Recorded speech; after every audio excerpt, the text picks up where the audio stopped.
everybody, and welcome back to Set the Pipe. I'm Sully, and we are past our 50th episode, and we've got a great guest today. And I want to introduce our host today. CK's here, and then there's Bear. And lo and behold, the East Coast DDT is with us. Our guest today, KP, Kevin Pratte. Welcome to Set the Pipe, man. We are excited to have you on. You have a great story. Yeah, thanks for having me on, guys. As you know, I'm a big fan, and I think a lot of youth should listen to this podcast. You guys do incredible work. Thanks for having me on. The guests you've had in the past are mentors of mine, and I think this will be a lot of fun. Just like you guys, I love volleyball. I love talking volleyball, and truly love growing the game. And I'm in a time in my life where I can pay it forward a little bit and give back. So life is good, and thanks for having me on. Yeah, awesome. Perfect. Thanks for joining. Really appreciate you coming on and telling your story. We usually do a 30,000-foot level of kind of what your bio is all about. And we know you're in San Diego, coach at Wave, but Dave Tinley's going to take this over a bit and go over a brief of your bio, and then we can get in your stories. Dave, DDT, take it away, brother. Welcome, KP. Originally from Hemet, California, and went to play NCAA Division I volleyball at the University of Pacific in 2005, 2009. Then you joined, looks like Coach Cook's staff at Nebraska before heading to back to University of Pacific for an assistant coach job with the men's volleyball team. You've also been a community college head coach, down in San Diego with San Diego Community College in Mount San Jacinto. You've been in San Diego for 14 years, been a head coach at the Bishop School and a coach at Wave, which is is it a boys and girls program? Yep. Club? I know them from the boys side of the house. Massive club. Yeah. Massive. So currently you're a PE teacher and Rotary member in San Diego, living there for 14 years. Your media and entertainment background is pretty fascinating, KP. So you run the Middle Hitter website, provides a ton of information on boys and men's volleyball across the U.S. It's a fantastic site. You're also a contributing writer to Volleyball Magazine. I know I've kind of been in conversations with you where you're trying to get the Fab 50 out as well, and heavily involved in that. For the past few years, you've run the KP Here podcast. It's out on Spotify, does a lot of fantastic guests. I love the ones when he does the D3 men's coaches. I listen to that religiously. It's fantastic. And for the last few years, you and your family had founded the Kevin Pratte Foundation. It's dedicated to awarding scholarships to high school boys volleyball players to pay for their club fees. And you also serve as a college recruiting coordinator. I hope we hit the highlights there pretty well, KP, but please let us know if we screwed anything up. But thanks for joining. Yeah, today. That was awesome. Thank you. And I also am passionate about teaching. I'm a full-time teacher, so I teach PE. TK through 5th grade. Wow. A lot of patience. When you were up at UOP, who was the head coach when you played, and who was the head coach when you went back to be the assistant? Great question. So the whole time it was the legendary Joe Wortman, still in touch with him, CK. Every time I call him, it's like, I love you, coach. How you doing? We still are in touch. Dan Fisher was the assistant who's Fish. Yep. Yeah. And he I just was in Pittsburgh recently, and he's a huge mentor. I'm probably in touch with him every 2 weeks through text. I played for Jeff Hall, who I'm sure Jeff Hall. I love Jeff Hall. Yeah. So there's a lot of Pacific ties into coaching, and there's a lot. Chris Thomas at Illinois, Mike Golick, who was at Central Michigan and Michigan State, Sam Crossan, Jason Borchin at Cal Poly, Jeff Endershot at Laverne. I'm not coaching anymore, but I'd like to still think I'm heavily involved in the game. Oh, you're coaching club, right? Not anymore. I just full on foundation, full on middle hitter, full on podcast, and full on recruiting coordinating. It's keeping me busy. Yeah. So you're the recruiting coordinator at Wave.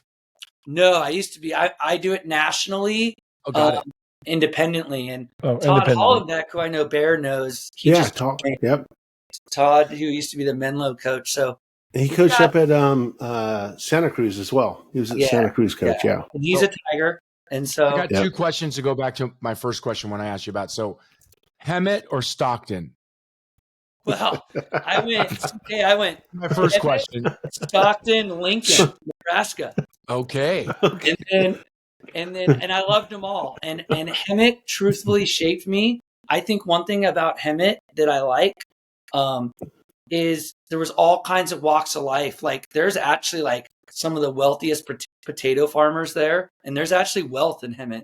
There's also poverty in Hemet. Yeah, So my I went grandparents to lived in Hemet. school, Mhm. and my dad was a journalist, Dave. That's where I kind of like, the media. And I grew up, and my mom was a marriage and family therapist in town, and I just like seen so many walks of life. That's And awesome. it prepared me well for Stockton. And Yep. one thing people say, like, man, you went to school in Stockton, that must be miserable. Oh, contraire. Beauty is in the eye of the beholder, fellas. And I realized that city was starving for leadership. And I would get on like boards of United Way when I was like in college, and they'd let me be part of these really cool dynamic community things. And I was like 20. And I think it helped shape me as a teacher and an athletic director. So Pacific was the best thing that happened to me. I got 2 degrees from there. Love it. Still am in contact with all my teammates. When I do all this traveling, Dave, and you're like, man, you travel all the time. I'm always visiting Tigers, and we're going to games. And so it's good. So I don't know. I think San Diego is the best, CK. I'll say that. I'm with you. I would say it's one of the Amen. best places in the world to live. I have to say San Diego's probably top 3 in the world. And we're going to get right to it for a question that we've asked others. And since you were there and you were a part of a program that you just mentioned, some unbelievable coaches that came from that University of Pacific Tree and Wortman and John Price from the old Northridge days where I come from. So how do we get a program back at UOP? Like men's volleyball, we're trying to grow. You're trying to grow, and I respect it. We're all trying to do the same thing. You're an alumni. You played there. You coached there. Fish is one of the best coaches out there right now in the women's game at Pitt. How do we do it? What's the way forward for that? Well, I'm so glad you mentioned CK. And I was like going on the show. I was like, should I talk about this? But like, Yes, you should. Yes, please. To be out of the bag. The Tigers are roaring, CK, and this has been going on for about a year. There's been talks with presidents, ADs, First Point. Bottom line is the Tigers are roaring like crazy. We got some things moving in the right direction. Excellent. University is on, and it's not. I talked to the First Point, Wade Gerard, who's an incredible guy, and he's like, yeah, the cat's out of the bag. Like the AD went to the commissioner and said, we want to join. Obviously, we got to go through some things. Like it's not a done deal. I hope you can have me and the AD back on when it is a done deal. We would love for to. sure. Absolutely. Absolutely. I will tell you this: the AD's awesome. We are getting the right Tigers, the Chris Thomases, the Dan Fishers, the Sam Crossens. We're writing some letters. But I don't. We got to crawl before we can walk. We got to walk before we can run. But like I said, the best way I can say is the Tigers are roaring right now, and we're ready to get going. And so we're doing all the proper pieces we need to do as alumni. And First Point's been extremely supportive. And people like Chris Thomas, Daryl Dillmore, Dan Fisher, Mike Golick, Jason Borchin, Jeff Hendershot, we're all like, whatever we got to do, let's do it. Good. So Good. there's some things on the horizon, and I can guarantee you this: you'll be one of the first to know if it comes back. I promise. That's awesome, That's great KP. to hear. Because I got to tell you, when we had Alan Knipe on here, he basically flat out, and we're 100% behind it. Is he was big on all those coaches out there in the women's game who came from the men's game. This is how you need to give back, right? And to hear that Fish is out there doing that, Chris at Illinois is doing that. That's big. And we even had Jared Elliott from Texas on here. And we said the same thing. Is there any way, you can go knock on the door and see if we can get men's volleyball at Texas, right? But because the game did so much for them to where they're at today, right? So to hear those guys actively involved in trying to get UOP, the Tigers back in the mix of things is amazing and just outstanding. So good for you guys, man. That's something to be very, very proud of. Well, it really, you got to give a lot of credit to Matt Houlihan, who runs Beta Bay. His grandfather, I believe, he has ties where his grandfather was a Santa Clara athletic director. and coached like Steve Nash at one point. Okay. And Matt just has ties of administration, and like he knows how it works, and he's been integral. And again, I want to be careful because like there's been so many universities where it's been this close, guys, and then this didn't happen. But there's a lot of positive, and then who's been instrumental too is first point. Like that's where I got involved. Like I'm not, and everyone knows this, I'm not going to pretend I'm Chris Thomas or Dan Fisher. I was not that good at volleyball. I mean, I was a volleyball player. I love volleyball. They have their piece of it, but I've just been pretty close with First Point for the last couple of years in growing the game, and I've kind of been nudging them and saying, hey, and I got them in touch with the AD. But again, First Point's doing so many things and getting in touch with so many ADs, so we're not even close to being across the finish line. But I do hope they bring it back, and I actually think we can be competitive, and I think the game is growing drastically, and I think getting kids from like Virginia to go play at Pacific wouldn't be a hard sell. I think getting kids to go play at Pacific from Georgia, Texas. I still think the Long Beach States and the Pepperdines are going to be incredible, and they're going to be tough to beat. But as you guys also know, the Northridges, don't forget those kids. Northridge is doing great, you know? The Harvard of the West Coast, yeah. But I think we could be Harvard of the West competitive. Coast. I think we could be competitive, and it'll be fun. Sure. KP, would it come back to D1, or would you start at a lower, like D2, and work your way up? D1. Yep. Okay. Straight in. Dude, that's amazing. Other than maybe the first season when they first had it, and Wortman did a great job, and they were still somewhat competitive, but it was like, hey, welcome to NCAA volleyball, and you know it struggled, but right away he had them competitive. I mean, UOP, the day they opened up to a year or two later, I mean, they were, you know, he was getting good players. They were competing in the league, you know, then all those years and then to see it just go away is what was a bummer. Like, you know, just seeing GCU go away recently. And so that's great that you're at least trying, right? Like you said, you don't know for sure. And all we can do is hope. But the fact that there's actually wheels in motion, the Tigers are roaring, and things are looking good. That's the positivity of the growth that we need. And if this domino can fall, hopefully that will be one of many to go throughout this country to say, if UOP can do it, you know, it was a successful program. Grand Canyon should not be able to not look back and go, maybe we should look at doing this again. And, you know, all the other big schools around the country that we talked about having these huge conferences, the Big Tens, the Big 12s. How cool would that be to watch all those teams play men's volleyball? I mean, it would be awesome. Be amazing. Be a dream come true. And it's really fun to be part in this phase of my life where, you know, I'm not gonna lie, I can't write $1 million check, but I'm good at talking to people, and I'm good at trying to connect dots, and I'm a passionate guy about volleyball. And so I entertain any AD that would talk to me. And it's fascinating because I've been going to a lot of Division III campuses, and it is just such an enrollment driven sport. It is a sport where kids, for the most part, and I think we want to make it more diverse, but a lot of kids can afford these schools. And there's a lot of kids that are wanting to play, and they're not looking for full rides. And I think a lot of it's like a no-brainer. I don't really understand. And I understand the Title IX piece and all these things, but I think there's First Point obviously proved that there's ways around that, and there's ways, you know, and with like girls flag football going on and things like that. It's huge right now. Huge. It's amazing. So, yeah. Hey, KP. For us, oh, good. No, go ahead, Bear. Yeah, I was going to pivot just a little bit. You touched a little bit on being on D3 campuses. Every time I go on social media, I see you, and you're somewhere in the country. You're like all over the place right now. Can you touch on that a little bit? What are you doing? Like you're like doing camps, or what's going on with you? Yeah, you know, I won the parent lottery. They never curbed my enthusiasm, so I'm always go in fifth gear. I have a very, very supportive girlfriend. This is the first weekend in 8 straight weekends that I've been in San Diego. And everyone would be like, why is he leaving San Diego? Like, San Diego's the best, which it is. But what I actually do, I'm having the time of my life. My teammate, Brian Adamson, who's on the board, who is a lefty 6'9" opposite from Chicago, stud, he gets a spreadsheet. And in March, we get on Zoom and we determine all the football games we're going to go to in the country. So we're going to like Notre Dame SC next weekend. We went to West Virginia Pitt. We got all these things. And when I go, I take the red eye the Thursday night before. I call in a day off for work, which is fine. My boss is super supportive of that. He's like, yeah, go to the game.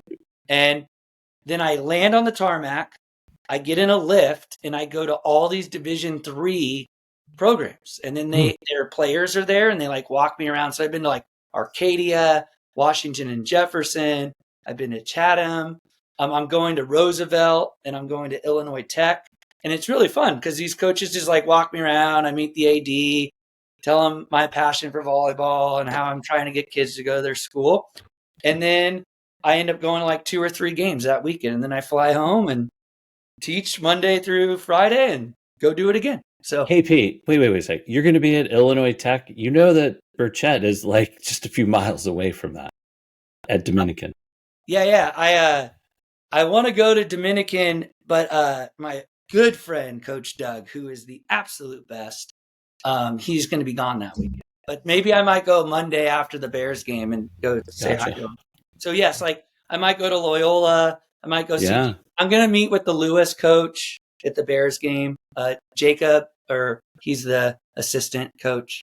Friends, so, isn't friend when I'm at these cities and meet all these coaches, because as you know, Bear, I'm a recruiting coordinator. Yeah, I like to not just be sitting in San Diego and be like, yeah, Arcadia is great. That's a great school. Now I actually know. I've like met with the AD. I've met with the coach. I've met with the players.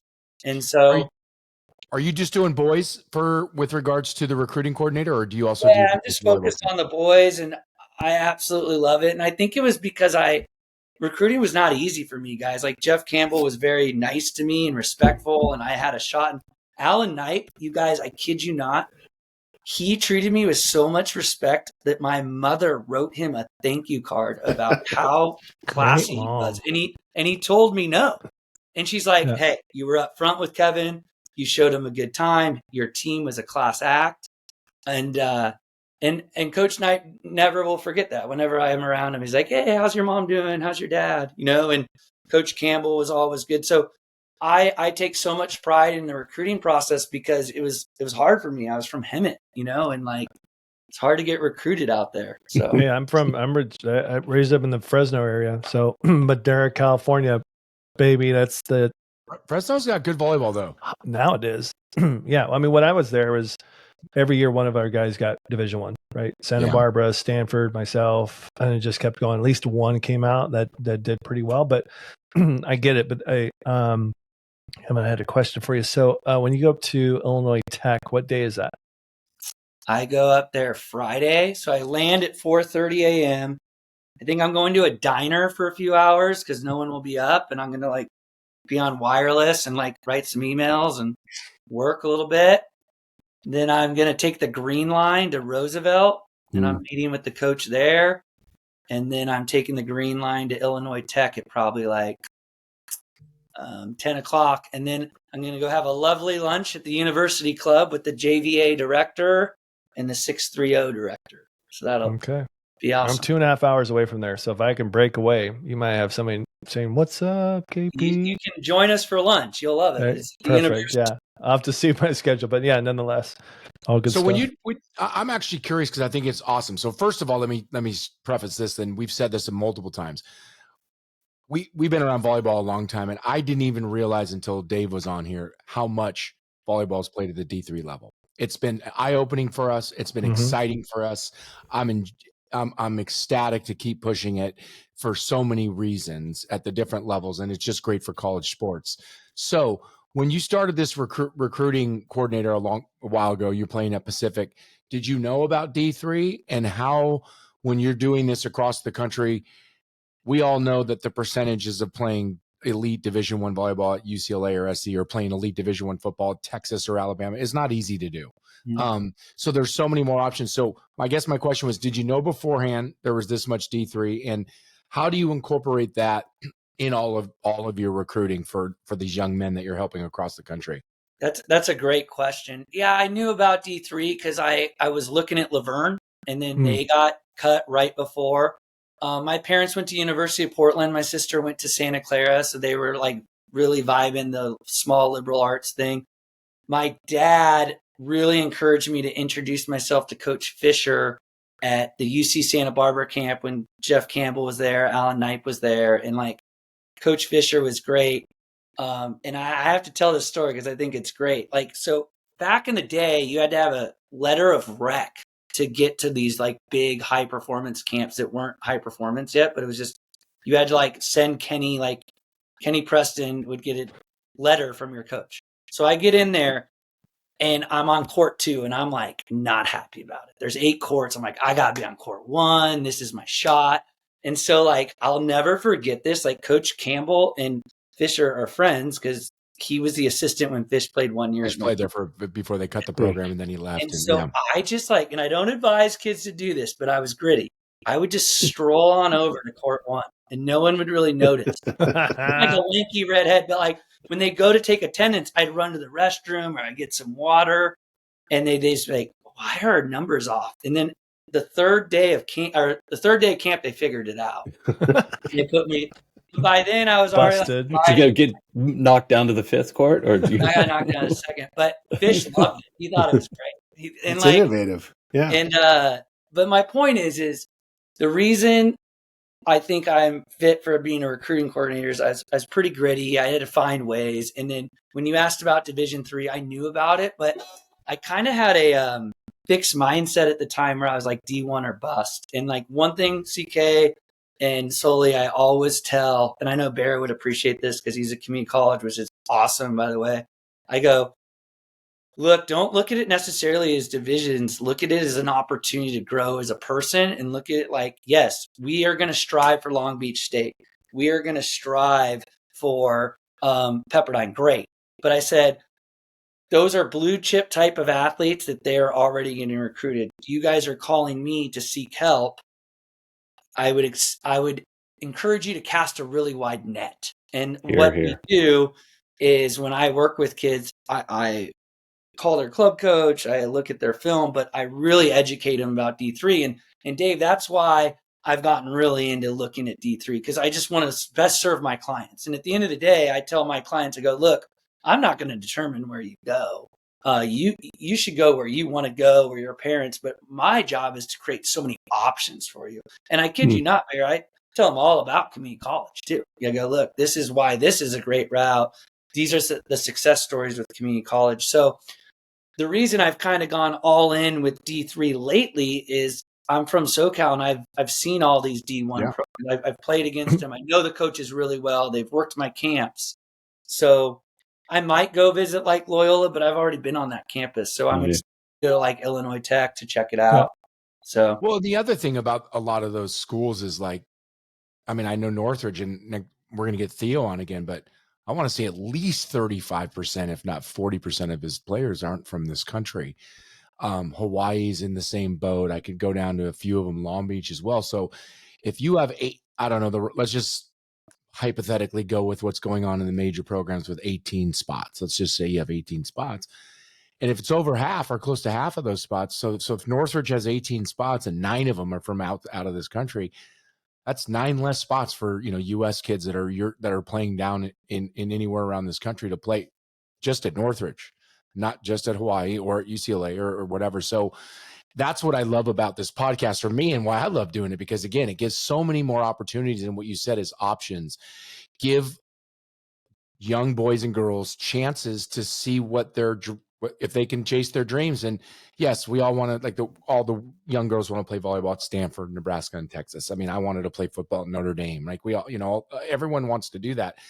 But I played volleyball at CSUN. You played at Pacific, and our experiences were probably 2 of the best we both ever had it for each of us, right? Like I wasn't at UCLA. These guys weren't at UCLA. They weren't at, SC or Stanford. They actually did win a natty. We didn't. But my point is I think that's great that you're doing that, because we've had a few other folks on here. We had Diane Denikashe, who does some stuff out of San Diego, and she helps both boys and girls, but focuses more on girls as well, to give them that opportunity. And, I have a young kid that plays hoops, and I see it with a lot of kids that all they want to do is go play, right? They want that opportunity, and JC is a phenomenal opportunity as well. So that's great that you're doing that. And the sport needs more of that, more direction, more help. Parents need to ask questions. ask the right questions, get with people like yourself, KP, that are there for the right reasons, and give them so many different options of knowing so many people. I mean, you're going around the country dropping into D3 schools. I didn't even know there was half of them. I mean, I knew a few of them, but that exists. So that's just, again, phenomenal. As you said, oh yeah, I've been to this school. I know the coach. I know what it's like. What a campus, what an, unbelievable whatever it would be. You have those ties that you're doing. So, applaud to you for doing that and helping grow the game that way. Well, I'm having the time of my life. I mean, literally, I go to these cities. I just went to see Ohtani pitch against the Phillies, and I went to the Broncos. I'm a big Bronco fan. And yeah, I have Nick's on my fantasy, and I'm not super stoked on him right now, but he hopefully he'll pull it out. Last week. But no, I'm getting to watch great sports, meet with incredible coaches, and like also NAIA is good too. Yeah. Oh, I didn't even mention that, but I just think that it's been fun, and like I said, I'm having the time of my life, and then I get to go and yak it up with you guys about volleyball. Yeah, exactly. Hey, I was going to bring up JC because you lived in that world. Bear lives in that world, and I don't think it's changed over the years. But Coley, I don't know about CSUN, but at Long Beach State, when we won the Natty, we had 5 or 6 guys transfer from JCs. We had Bear, Alan Knipe, we had Matty Lou. We had Mike Nelson, we had Turhan Douglas. All those guys came from a JC. So like you said, to go back to KP, what you were saying, it's the opportunity, right? And you could have late bloomers and they don't want to, go to an NAI, or they're not good enough. And all of a sudden, you get a 6'3" kid that did well in high school, but then he becomes 6'5", 6'6" by the time his junior year. I mean, it could really change some things, or his ball control gets better or not. So, and you're in San Diego, where there's a great JC conduit for you to really expose that. So, yeah, I think we're all for you focusing on that boys and men's volleyball. And we can't say it enough. We didn't know about D3. We didn't, and then DT comes on board, and we start reading the stats. We're like, what are we missing right now? And so I'm glad we're giving those guys some love as well. With JC though, and I'm going to just say what you said. First of all, even though I want to say I'm the best player to ever play Cal State Northridge was Bob Samuelson, and he came from Pierce College, right? Yeah, so, true story. Your question, he came from junior college. So it's for everyone. And in today's landscape, which I'm sure you talk about, KP, with depending on who the athletes are with this NIL and the transfer portal and the way it is junior college is going to be maybe the best fit for a lot of people, and it's going to get better and better. And the level is already phenomenal, and it's been for a long time, but it's going to get even better because there's just not as many spots as there used to be. Everyone's getting 5 years now. So it's going to be interesting. And Bear and his, Santiago Canyon College is going to be roaring real soon here, but roaring. I'm going to be a little better this year. Yes. Yeah. It's going to be fun.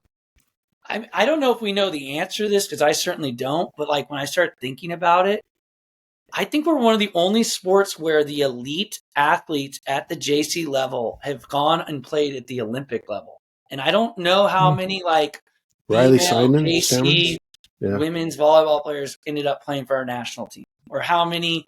I know J.R. Ryder played.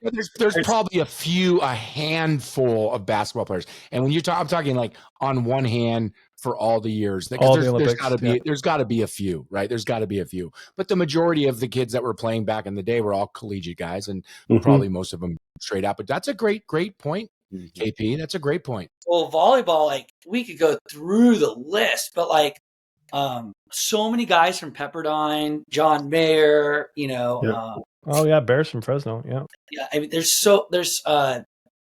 Costy, the Stanford coach, is a JC guy. Niffin's there's so many. If you just go through the list, you're like, wait, that guy was a JC guy. You're like, yeah. And he dominated JC, and then he went. Lance Walker was really good and played at Pepperdine. There's Matty Lou Lyles. Matty Lou.